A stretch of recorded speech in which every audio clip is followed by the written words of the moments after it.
So about 3 months ago, I made a video on how I scan medium format color film at home. When I made that, I had all the intentions of recording a video on 35mm, on black and white, all these different videos, but I basically got lazy. And it's 3 months later, and I'm gonna do them now. So yeah. A couple of weeks ago, I came back from a trip to Los Angeles with my friends George and Louis. When I was there, I mainly shot a lot of medium format film, as I always do. But I also carried this little guy around with me, which is a little Yashica Electro 35mm GSN. It's a rangefinder, but it acted as a point and shoot for me.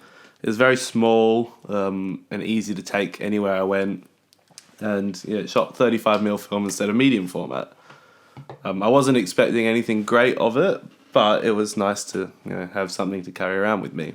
So having shot about 5 rolls of color neg in 35mm film, I got it developed there, but I didn't want to pay to have it all scanned as well. So I was going to scan it at home on my Epson V550, which is notoriously bad for scanning 35mm film.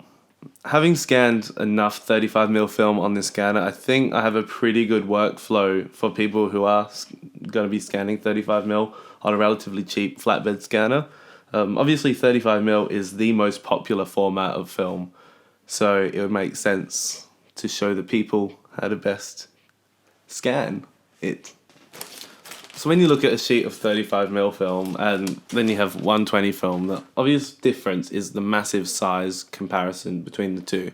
The negs on 35mm are much smaller than on medium format. Now as a result, all the grain is much more obvious in 35mm film, of course, and any dust, any scratches you get a lot more obvious too. So you have to be more careful handling and scanning 35mm negs. 35mm also has its quirks when it comes to scanning in terms of contrast and color, which I just never seem to have as much difficulty with medium format. So I'm going to show you, how I get to a good color balance with my film and, correct contrast and brightness. And 35mm being a smaller neg also, in my opinion, needs to be sharpened a lot more. Sharpened so that the grain has the right amount of snap, the right amount of pop, so that it's a sharp image and not sort of... You can get 35mm scans which are a little bit, they look almost blurry or hazy. I'll show you how I sharpen my negs. So without further ado, I'm going to load up some negs into the scanner and then head on over to Epson Scan and show you what I do. I've loaded the film into the scanner and I've come into Epson Scan, and I'll just quickly run through my settings. If you need to know more about my settings, check out my previous video where I went into it a bit more in detail. But basically, everything you can see here is how I set it. So you have film, color negative film, 24-bit, 2400 dpi, everything down here off. Then we go into configuration, and under color, make sure continuous auto exposure is off. And I'm going to go ahead and do a preview. Okay, so the preview's done, and we have all 10 images from the 2 strips of negatives. I'm going to go into the normal view, which shows the strips by themselves. I prefer this because I can crop it myself. I'm going to rotate it. I'm going to choose this neg to do first. So I'm just going to do a rough selection within it, uncheck unsharp mask, and then hit the auto expose button. And it does a rough exposure of the scene. I'm going to zoom into this neg, so I'm just going to hit the zoom. Okay, so we have the full neg close up.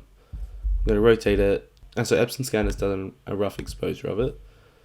Now the first step is to go here into levels, and you drag the feet of, or the arrows to the feet of the levels histogram here, like so. So this makes sure we have all of the data in the image that we can get.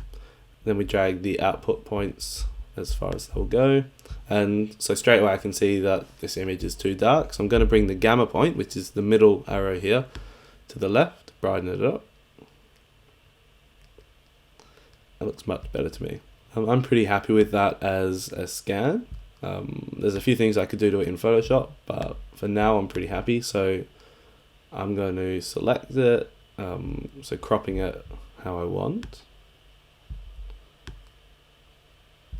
And then at this point, I'm going to go through and do the rest of the images. But you could scan it just like this if you just want the one image. But I'm going to go back to full and then do the rest of these. how I want to. Pretty happy with all these, so I'm going to hit the all button to select all the images, go down to scan. I'm just going to scan them onto the desktop. Just change the start number to 1. I'm just going to scan them as JPEGs. You can scan them as TIFFs if you're really trying to get the most out of them, but since these are just sort of casual shots, I'm just going to hit JPEG, click OK. Okay, so I've scanned all the negatives and brought them all into Photoshop. Now I'm going to work on this image and show you how I'll get it to a final stage. First, I need to rotate it, obviously. Something you'll notice is that dust and scratches or whatever is far more noticeable on a smaller negative.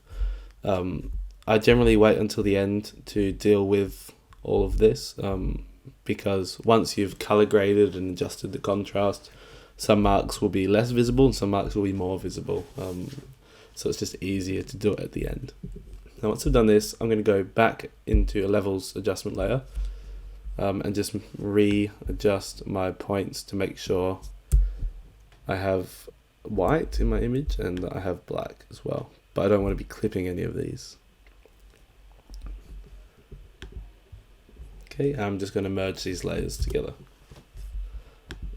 Now to get the color balance completely right, I use the Color Effects Pro plugin from the NIK collection, which you can download for free. I'll put the link in the description below. Okay, I use the Pro Contrast filter. That's the only one I use really in this plugin. First, I'll set everything to 0. And that's how it was originally. And then I slide the Color Correct Cast slider up as far, and you'll see that it will sort of automatically pick up the color cast and work to reduce it. So before it was a bit warm maybe, and it's added a bit of blue and it looks much better to me. It's also a good point to add contrast as well if you want. I generally will add contrast using the curves layer. Okay, so this made a nice difference. I still think the image is a bit dark, so I'm going to get a curves layer and just bring it up. Yeah, that looks much better to me. A lot of this is just playing around and trying to get how you think it should look. Obviously everyone's going to have different opinions. That's all cool. So yeah, I'm just going to bring the shadows down a bit as well, just to add a bit more contrast back into it. And what I might do is mask off the sky just to darken it a little bit. Yeah, that looks good. So we're just lightening the foreground a lot. Okay, when I'm happy with the colors, I'm going to create a new layer, and on this layer use the spot healing brush to get rid of any dust or scratches or any marks as best as I can. So I'm just going to do this really quickly, and we'll probably do a pretty bad job, but just so that you get the idea of it.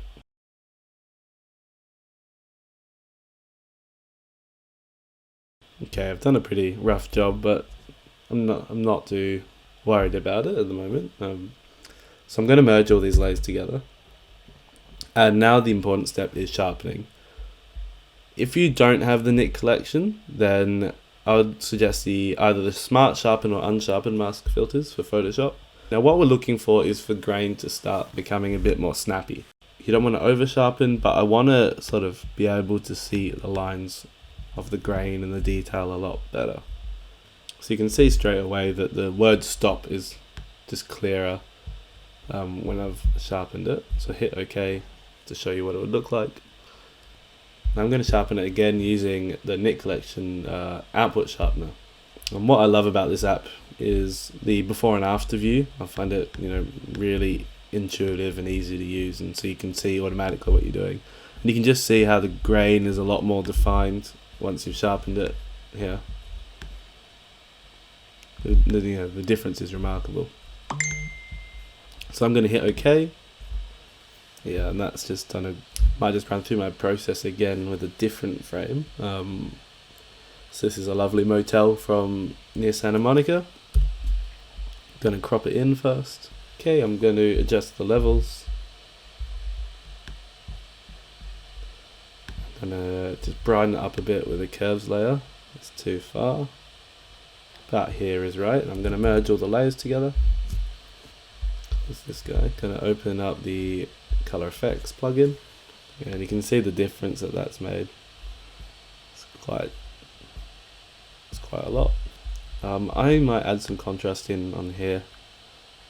Yeah. I think it's just turning it a bit green, so I'll just reduce the effect of the correction. And hit OK. I'm going to merge all these layers. And then we're going to go into a sharpening plugin, output sharpener.